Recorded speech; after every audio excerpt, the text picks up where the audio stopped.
Tonight, I can report to the American people and to the world that the United States has conducted an operation that killed Osama bin Laden, the leader of al-Qaeda, and a terrorist who's responsible for the murder of thousands of innocent men, women, and children.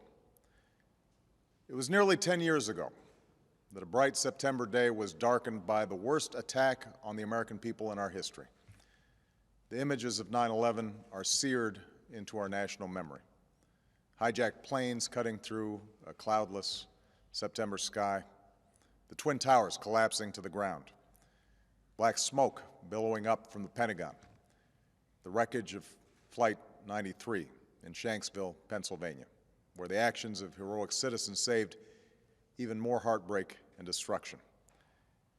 And yet we know that the worst images are those that were unseen to the world. The empty seat at the dinner table, children who were forced to grow up without their mother or their father, parents who would never know the feeling of their child's embrace, nearly 3,000 citizens taken from us, leaving a gaping hole in our hearts. On September 11th, 2001, in our time of grief, the American people came together. We offered our neighbors a hand, and we offered the wounded our blood. We reaffirmed our ties to each other and our love of community and country. On that day, no matter where we came from, what God we prayed to, or what race or ethnicity we were united as one American family. We were also united in our resolve to protect our nation and to bring those who committed this vicious attack to justice. We quickly learned that the 9/11 attacks were carried out by al-Qaeda, an organization headed by Osama bin Laden, which had openly declared war on the United States and was committed to killing innocents in our country and around the globe. And so we went to war against al-Qaeda to protect our citizens, our friends, and our allies. Over the last 10 years, thanks to the tireless and heroic work of our military and our counterterrorism professionals, we've made great strides in that effort.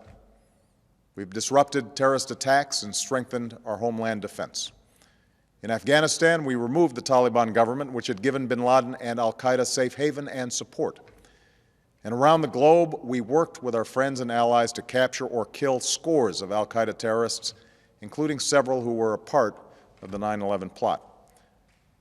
Yet Osama bin Laden avoided capture and escaped across the Afghan border into Pakistan.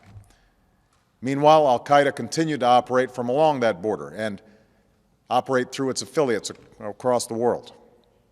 And so shortly after taking office, I directed Leon Panetta, the director of the CIA, to make the killing or capture of bin Laden the top priority of our war against al-Qaeda, even as we continued our broader efforts to disrupt, dismantle, and defeat his network.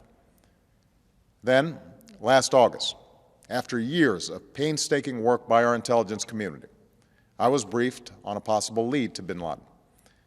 It was far from certain, and it took many months to run this thread to ground. I met repeatedly with my national security team as we developed more information about the possibility that we had located bin Laden hiding within a compound deep inside Pakistan. And finally, last week, I determined that we had enough intelligence to take action and authorized an operation to get Osama bin Laden and bring him to justice. Today, at my direction, the United States launched a targeted operation against that compound in Abbottabad, Pakistan. A small team of Americans carried out the operation with extraordinary courage and capability. No Americans were harmed. They took care to avoid civilian casualties. After a firefight, they killed Osama bin Laden and took custody of his body. For over 2 decades, bin Laden has been al-Qaeda's leader and symbol, and has continued to plot attacks against our country and our friends and allies. The death of bin Laden marks the most significant achievement to date in our nation's effort to defeat al-Qaeda. Yet his death does not mark the end of our effort. There's no doubt that al-Qaeda will continue to pursue attacks against us. We must, and we will, remain vigilant at home and abroad. As we do, we must also reaffirm that the United States is not and never will be at war with Islam. I've made clear, just as President Bush did shortly after 9/11, that our war is not against Islam. Bin Laden was not a Muslim leader. He was a mass murderer of Muslims. Indeed, al-Qaeda has slaughtered scores of Muslims in many countries, including our own. So his demise should be welcomed by all who believe in peace and human dignity. Over the years, I've repeatedly made clear that we would take action within Pakistan if we knew where bin Laden was. That is what we've done. But it's important to note that our counterterrorism cooperation with Pakistan helped lead us to bin Laden and the compound where he was hiding.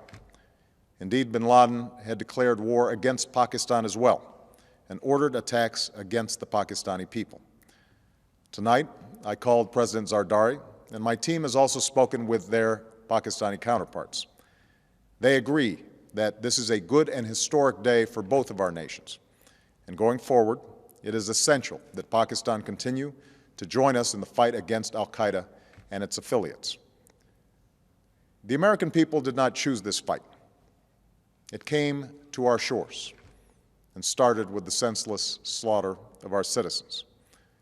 After nearly 10 years of service, struggle, and sacrifice, we know well the costs of war. These efforts weigh on me every time I, as Commander-in-Chief, have to sign a letter to a family that has lost a loved one, or look into the eyes of a service member who's been gravely wounded. So Americans understand the costs of war.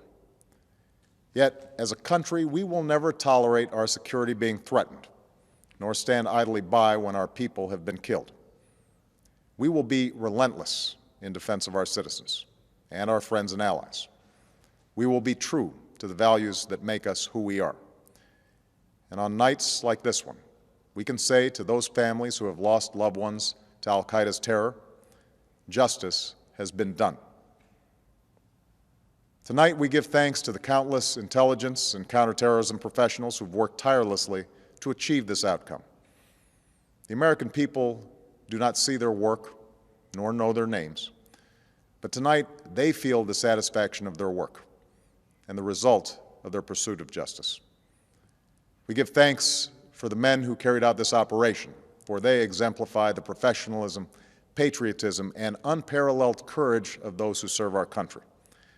And they are part of a generation that has borne the heaviest share of the burden since that September day. Finally, let me say to the families who lost loved ones on 9/11 that we have never forgotten your loss, nor wavered in our commitment to see that we do whatever it takes to prevent another attack on our shores. And tonight, let us think back to the sense of unity that prevailed on 9/11. I know that it has at times frayed, yet today's achievement is a testament to the greatness of our country and the determination of the American people. The cause of securing our country is not complete, but tonight we are once again reminded that America can do whatever we set our mind to. That is the story of our history. Whether it's the pursuit of prosperity for our people or the struggle for equality for all our citizens, our commitment to stand up for our values abroad, and our sacrifices to make the world a safer place. Let us remember that we can do these things not just because of wealth or power, but because of who we are. One nation, under God, indivisible, with liberty and justice for all. Thank you. May God bless you, and may God bless the United States of America.